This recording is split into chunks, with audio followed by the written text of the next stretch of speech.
नमस्कार प्रेक्षकांनो, स्वागत आहे तुमचं अश्विनीज मधुरवाणी या चॅनलवरती। आणि प्रेक्षकांनो, चॅनलवर नवीन असाल तर चॅनलला नक्की सबस्क्राईब करा, कारण लग्नानंतर होईलच प्रेम या मालिकेचे ट्विस्ट जे आहेत ते आपण इथे पाहत असतो। तर प्रेक्षकांनो, आजच्या भागामध्ये लग्नानंतर होईलच प्रेम या मालिकेचा आजचा भाग म्हणजेच मंडळींनो 7 एप्रिलचा भाग आपण पाहत आहोत। या भागामध्ये बघा, सुरुवातीला काव्याची अतिशय चिडचिड दाखवलेली आहे। काव्या जोरजोरात इथे पार्थ ओरडत आहे। पार्थ तिला जबरदस्तीने खाऊ घालण्याचा प्रयत्न करत आहे आणि त्यावेळेस तो तिला कोशिंबीर टोमॅटो सार वगैरे जबरदस्तीने देण्याचा प्रयत्न करतोय। पण त्यावेळेस तो नकळत बोलून जातो की हे तुम्हाला जरी नको असेल तर आपल्या बाळासाठी खा। आणि याच वाक्याचा इथे काव्याला खूप राग येतो आणि त्यावेळेस ती म्हणते की माझं काही घेणं देणं तुम्हाला पडलेलं नाही, तुमच्या बाळासाठीच खावं, जरी मला भूक नसेल तरी तुमच्या बाळासाठीच खावं अशी तुमची अपेक्षा आहे। त्यावेळेस इथे पार्थ म्हणतो की प्लीज काव्या, तुम्ही गैरसमज करून घेऊ नका, मला असं बोलायचं नव्हतं। पण त्यावेळेस बघा, इथे काव्या जोरात त्याच्यावर चिडते आणि त्यावेळेस ती म्हणते मला काहीही नकोय, जेव्हा आम्हाला भूक लागेल तेव्हा माझं मी घेईन आणि माझं मी खाईन। असं म्हटल्यानंतर बघा, इथे पार्थ म्हणतो की काव्या प्लीज तुम्ही वाईट वाटून घेऊ नका, पण आपल्या बाळासाठी तुम्हाला थोडंसं तरी खायला हवं ना।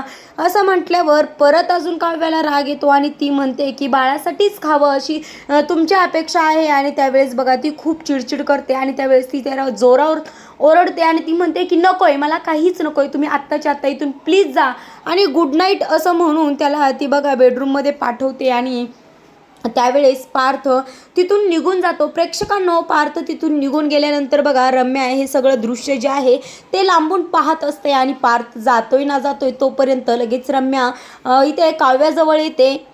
आणि रम्या यायच्या वेळेस इथे काव्याच्या ताटामध्ये जे काही पार्थने वाढून ठेवलेलं असतं, टोमॅटो सार किंवा कोशिंबीर वगैरे, हे सर्व काही ती रिटर्न बाउलमध्ये टाकत असते। आणि त्यावेळेस बघा, इथे रम्या म्हणते की पकडला पकडला, चोर पकडला की नाही, काय अगं काव्या, कोशिंबीर टोमॅटो सार सर्व काही तू परत टाकतेस असं म्हटल्यानंतर बघा, इथे रम्या म्हणते की काय तुला असा विचार येत असेल ना की तुझा कोणीच विचार करत नाही, सगळेजण पोटामध्ये असलेल्या बाळाचाच विचार करतात, त्याचाच विचार करतात आणि त्याच्यामुळेच मला जबरदस्तीने खायला घालतात।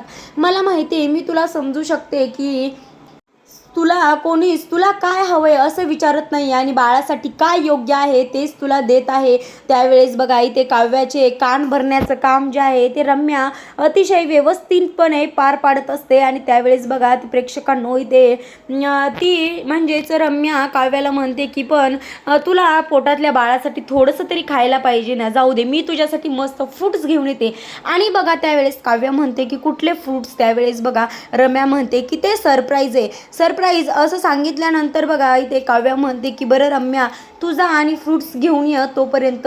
असं म्हटल्यानंतर प्रेक्षकांनो, रम्या जी आहे ती फ्रूट्स आणण्यासाठी म्हणून किचनमध्ये निघते। आणि त्यावेळेस इथे काव्या जी आहे ती तिचे बुक्स, अभ्यासाचे बुक्स जे आहेत ते घेऊन हॉलमध्ये जाण्यासाठी निघते। आणि प्रेक्षकांनो बघा, इथे काव्या हॉलमध्ये जाऊन बसल्यानंतर ती अभ्यास करत बसते। आणि प्रेक्षकांनो, इकडे दुसरीकडे बघा, रम्या जी आहे ती फ्रूट्सच्या नावाखाली चक्क पपई काव्याला खायला घालणार असं दिसतंय। आणि त्यावेळेस बघा प्रेक्षकांनो, तिला हेही आठवते की आईने सांगितलेलं असतं की प्रेग्नेंट बाईला जर पपई खायला घातली तर तिच्या बाळाचं काहीतरी वाईट होण्याची शक्यता असते। तरी देखील बघा, ही रम्या जी आहे ती पपई कट करते आणि छोटे छोटे स्क्वेअर्समध्ये ती पपई कट करून एका बाउलमध्ये ती पपई भरते।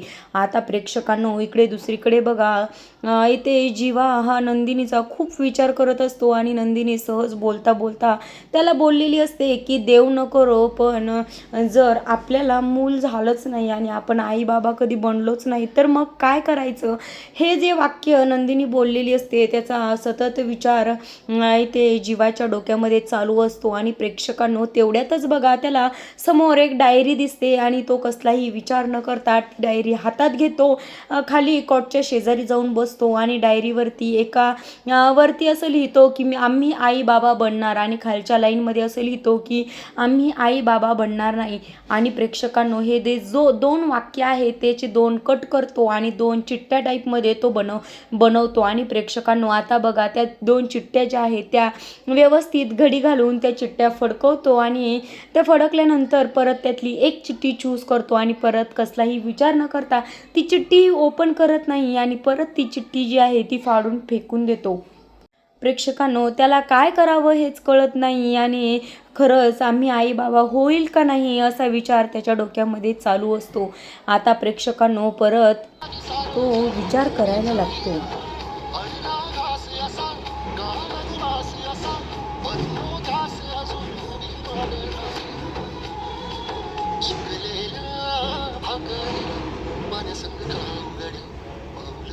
आणि प्रेक्षकांनो तुम्ही बघितलं असेल की त्याने एक वहीच्या पूर्ण पेजवर आई बाबा होणार असं लिहिलेलं असतं.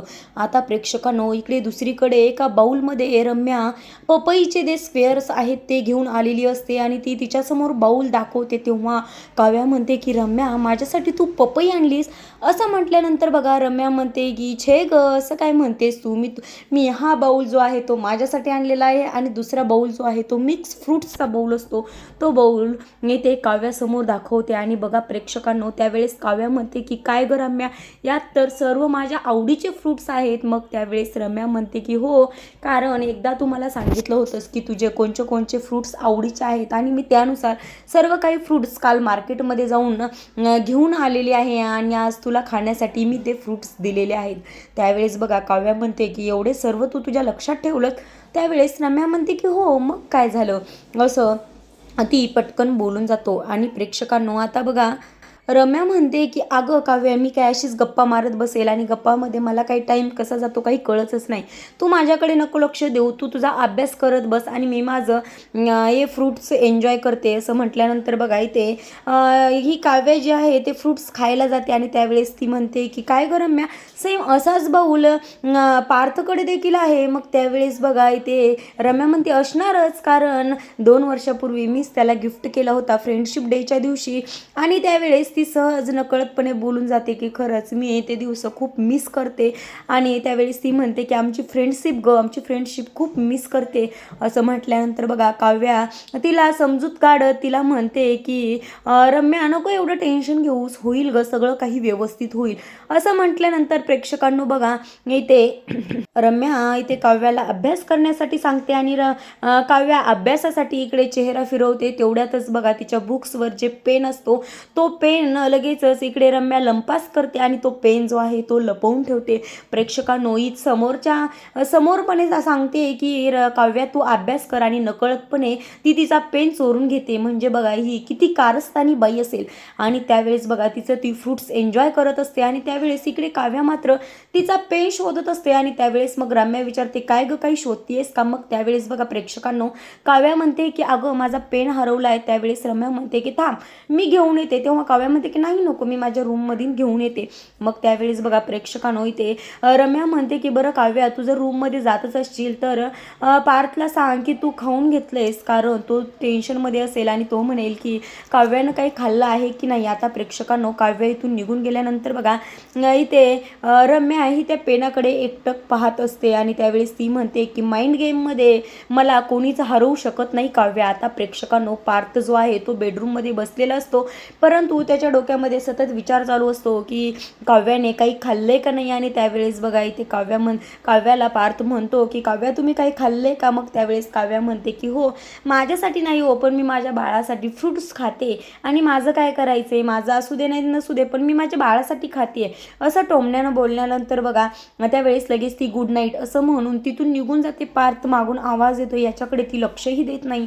आणि बघा तिथून निघून गेल्यानंतर पार्थच्या डोक्यात विचार चालू असतो की काव्या तर म्हटल्यात मी फ्रूट्स खाते पण या खरंच फ्रूट्स खात असतील का, जाऊन बघू का असं म्हणून बघा प्रेक्षकांनो पार्थ जो आहे तो बाहेर जाण्याचा विचार करतो. आणि त्यावेळेस इकडे काव्या जी आहे ती पेन घेऊन इथे आलेली असते आणि त्यावेळेस बघा रम्या म्हणते की थांब मी मसाला घेऊन येते चाट मसाला आणते असं म्हणून ती काव्याचा जो बाऊल आहे तो बाऊल घेऊन जाते आणि तिचा जो बाऊल आहे म्हणजे पपईचा जो बाऊल आहे तो तिच्या जवळ ठेवते आणि काव्या नकळतपणे पपईचा जो एक तुकडा आहे तो उचलते. आणि त्याच वेळेस बघा पार्थ जो आहे तो बाहेर येतो आणि त्यावेळेस तो काव्याला म्हणतो की तुम्ही मुद्दामहून पपई खाताय असं म्हटल्यावर बघा काव्याला खूप राग येतो आणि त्यावेळेस ती म्हणते की पार्थ जर तुम्हाला वाटत असेल की हे सर्व जे काही केलं ते मी मुद्दाम केले, तर असं मी काहीही केलेलं नाही. आणि त्यावेळेस पार्थ म्हणतो की तुम्ही एका वाक्यावरून मला जज करू नका, कारण मला असं काही बोलायचं नव्हतं की तुम्ही सर्व काही मुद्दाम करताय, असंही बोलायचं नव्हतं, पण मी नकळतपणे बोलून गेलो. आणि मला सांगा तुम्ही ही पपईचे तुकडे का खाताय? मग यावेळेस बघा काव्या ही नकळतपणे पटकन रम्याचं नाव सांगून जाते. आणि त्यावेळेस रम्याचं नाव सांगितल्यावर बरोबरच इथे पार्थला खूप राग येतो आणि तो जोरजोरात ओरडायला लागतो, रम्या रम्या पटकन बाहेर ये, खाली ये.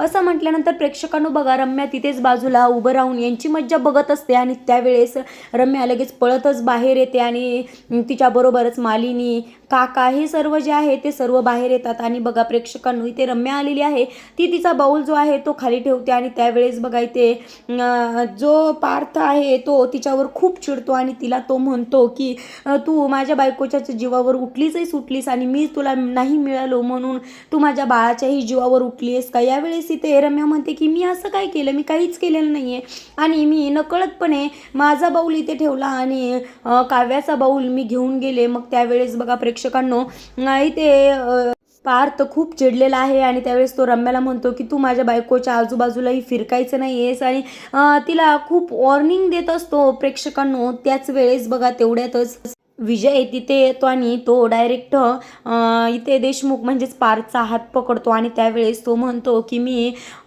इथे आल्यानंतर एवढं काही पाहायला भेटेल मला असं काही वाटलं नव्हतं आणि मी माझ्या बायकोवर होणारे अन्याय पाहिली. मी बरं झालं या टायमिंगला इथे आलो, तुम्ही माझ्या बायकोला कसं वागवता याची तरी मला जाणीव झाली. आणि प्रेक्षकांनो इथे बघा पार्थला विजय सांगतोय की ती आता रम्या नाही आहे, तर ती रम्या विजयी मतकरी झालेली आहे आणि त्यामुळे तू तिला बोलवून खूप वाईट केलंस. आणि प्रेक्षकांनो त्यावेळेस बघा तिच्या गाल्यावर जो अश्रूचा थेंब आलेला असतो तो थेंब घेतो आणि तो विजय पार्थसमोर ते बोट करतो. आणि त्यावेळेस तो म्हणतो की या अश्रूची शपथ घेऊन सांगतो की मी आग लावीन. असं म्हटल्यानंतर बघा प्रेक्षकांनो इथे पार्थ म्हणतो की तुला माहिती आहे का, तू माझ्याच घरात येऊन मलाच बोलतोयस, पण त्याचंही मला काहीही करायचं नाही.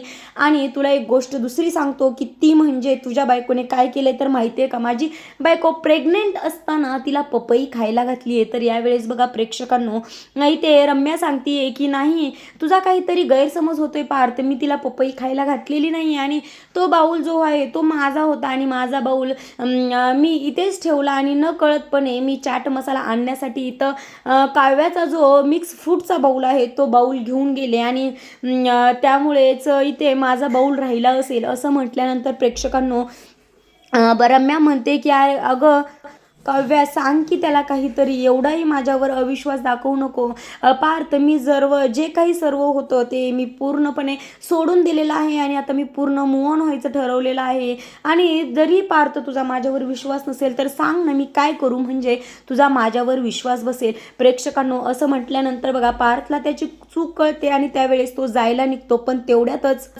विजय त्याचा हात पकडतो आणि त्यावेळेस तो म्हणतो की पार्थ तू चुकलायस, तुझ्या चुकीची शिक्षा तर तुला मिळणार, म्हणजे ज्याला तू दुखावलं आहेस त्याला तू सॉरी म्हणायचं आहेस. प्रेक्षकांनो आता हा विजय जो आहे तो पार्थला बहुतेक रम्याला सॉरी म्हणायला सांगणार आहे. तर प्रेक्षकांनो उद्याच्या भागामध्ये आपण पाहणार आहोत की काव्या ही पार्थला सांगते की येणाऱ्या बाळामुळेच आपल्या दोघांमध्ये दुरावा येऊ शकतो आणि आपलं जे जुनं हास्य होतं ते या बाळामुळेच गायब झालेलं आहे. तर प्रेक्षकांनो इकडे जीवाला आणि नंदिनीचा रिपोर्ट जो आहे तो कळालेला आहे. तर उद्याच्या भागामध्ये आपण पाहणार आहोत की नेमका तो रिपोर्ट्स काय आहे आणि नंदिनी खरंच आई होऊ शकेल का नाही हे आपण पाहणार आहोत.